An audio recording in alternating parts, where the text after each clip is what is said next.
بسم اللہ الرحمن الرحیم۔ فرمان مصطفیٰ صلی اللہ تعالی علیہ وآلہ وسلم، مجھ پر درود پاک کی کثرت کرو، بے شک یہ تمہارے لیے طہارت ہے۔ صلو علی الحبیب۔ آج کی سنت مبارکہ یہ ہے کہ کھانا اپنی طرف سے کھانا سنت مبارکہ ہے۔ ہر طرف منہ نہیں مارنا چاہیے، ہاتھ نہیں مارنا چاہیے۔ ہاں اگر مختلف قسم کے کھانے پڑے ہوں نا پھر ٹھیک ہے، اگر ایک ہی کھانا ہے تو اپنی طرف سے کھانا سنت مبارکہ ہے۔ فرض علم کے لیے دعوت اسلامی کے مدنی قافلے میں سفر کرے، نماز کو عرض کرے۔ الحمدللہ دعوت اسلامی کا مدنی ماحول اور امیر اہل سنت کا وجود مقدس اس پرفتن دور میں اللہ تعالیٰ کی عظیم نعمت ہے۔ اس نعمت سے خوب برکتیں حاصل کرے۔ راشد اطاری روحانی علاج لے کر پیش خدمت ہے۔ آج میں آپ کو ایک روحانی علاج بتاؤں گا۔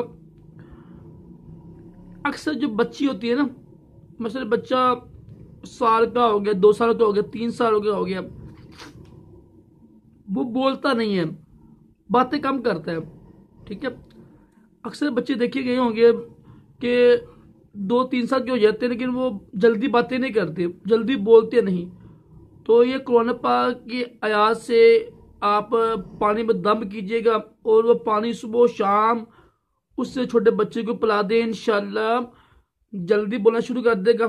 کوشش کریں اس کو اللہ کا نام سکھائیں، پہلے سب سے پہلے نا اللہ اللہ یہ سکھا دئیے، پھر بسم اللہ کلمہ وغیرہ سکھایا کریں۔